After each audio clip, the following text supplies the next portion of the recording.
In this video, I'm going to be showing you a Performa 631 CD that I just finished restoring. This machine is actually going to be for sale because I have several similar Macs already in my collection. A Quadra 630, which is basically the same machine without the Performa software. So I really don't have room for this one anymore, and I figured I might as well get it set up and pass it on to somebody else who will enjoy it. So it's going to be going up on eBay. So this video is basically just going to be an overview of the computer itself and the software that's loaded on it, mainly geared towards people who might be interested in purchasing it. So I'll say that up front. If you're not interested, this may not be the video for you. I'm just going to go over the general setup of it. So it has a Motorola 68040 LC CPU, 20 megabytes of RAM. The drives work, so the CD drive, put in a macOS 9.2.1 update CD, which obviously I'm not going to be installing on here, but we'll just show that the drive functions as it should. It ejects nicely, it's not noisy. The floppy drive has also been cleaned and serviced, so you can see here. Put a floppy disk in. That should pop up in a second. Nice and quiet. My floppy drive works. It's the name of the disk. And you can see also that that ejects as it should. So I did load the original Performa 631 image that I was able to download off of an archive site online and burn to a CD. So this has the original software that would have came on this from the store. It boots up into this launcher, comes with ClarisWorks, eWorld, Spin Doctor. I remember playing that as a kid on some older Macs, Quicken, Dictionary, and then a bunch of demos, and then some tutorials about eWorld and the Performa, ClarisWorks, backing up, and then service and support information. So it's kind of a little launcher just for people who are new to the computer. And you can turn that on and off in the settings. And then what I did is went ahead and loaded some of my favorite games for this era Mac. So the Marathon Trilogy, which that's really essential on any Mac as far as I'm concerned. And then Prince of Persia, Glider 4, Lemmings, Doom 2, and SimCity 2000. So all these games run well on this machine. I'll bring the camera in a little closer to the monitor and show a couple of them playing. Okay, so there we go. We have a pretty good angle on the monitor here, and I'll quickly show you about this Macintosh. 20 megs of RAM, which for System 751 is a good amount. You can see the system's not using all that much. So there's a bunch of different games here.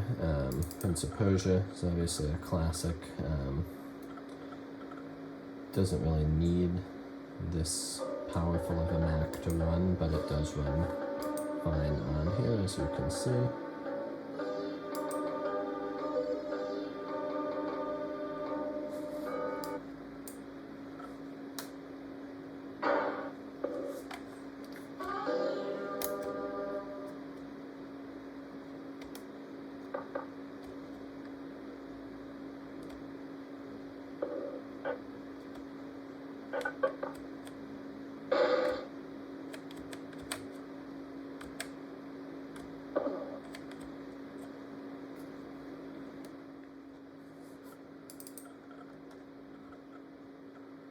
And SimCity 2000, of course, is another classic.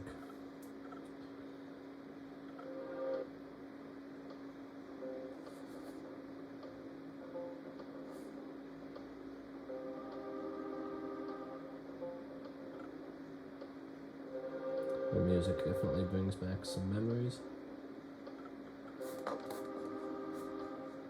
So I'll just quickly load a scenario here to show you that this plays well. You can see it's nice and fast, runs as it should.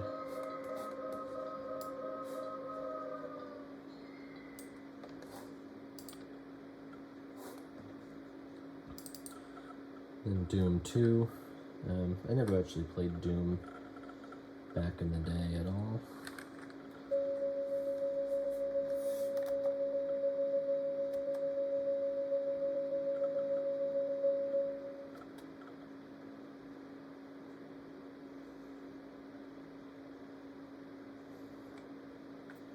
Looks like this came out in '94, so this Mac was made in '94 or '95, so it's appropriate time period, which explains why it runs good.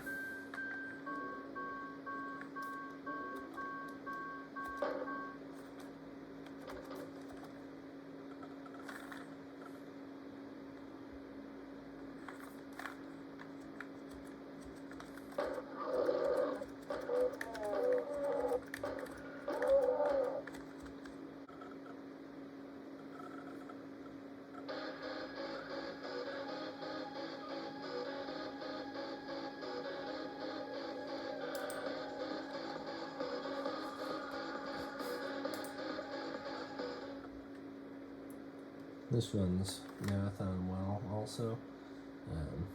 When I used to play Marathon, I think I mainly played it on my Power Mac 6160, which was the second Mac I had. Growing up, I had a 2SI first, which definitely couldn't keep up with Marathon.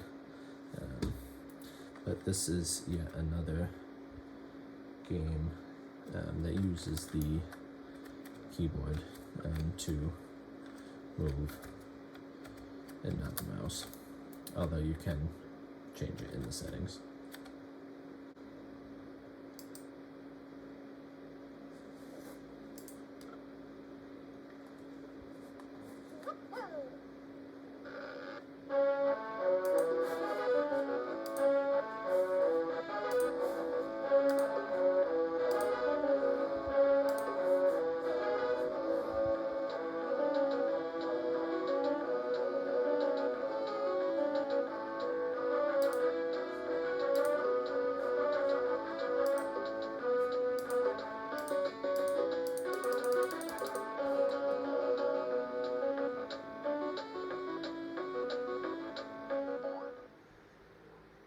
Okay, so now I'll just quickly go over the external condition of the computer. You can see there is some yellowing here, but nothing too serious. The front looks nice, the badge and everything is good, the apple's nice and vibrant. I cleaned out the floppy drive, that functions well along with the CD drive. So you can see the front of the system here looks nice and clean. One thing to note here is that the two plastic tabs are intact. Those often get snapped off on these models, so that's nice. There's a little bit of rust on the bottom of the case. Nothing internal that wasn't caused by a battery leak or anything. And the label's in good shape. So you can see that yellowing a little better from this angle right there. The side panels are all nice, no cracked plastics. On the other side, it does actually still have an Apple Care sticker on it. I left that on there because I like kind of having the history of machines and how they were used back in the day. So this had Apple Care that expired in December of 1997. Looking at the back here, all the covers and everything are all there. The port covers have faded a little differently than the back bezel, but everything looks nice. All the ports are in good shape, and those have all been tested as well. Here you can see the logic board from the inside. It's in good shape. None of the capacitors appear to have leaked at all, so that is good. You can see right here it has the 68LC040 at 33 megahertz. And it's got the one RAM chip. This does have the second slot.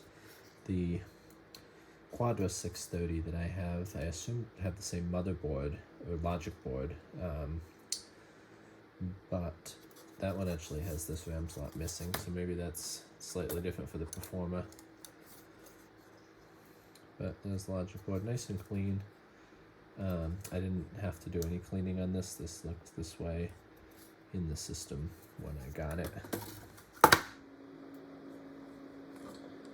And no Mac would be complete without the flying toasters. So this has After Dark 4.0 installed with a bunch of modules and, of course, the legendary flying toasters with their theme song.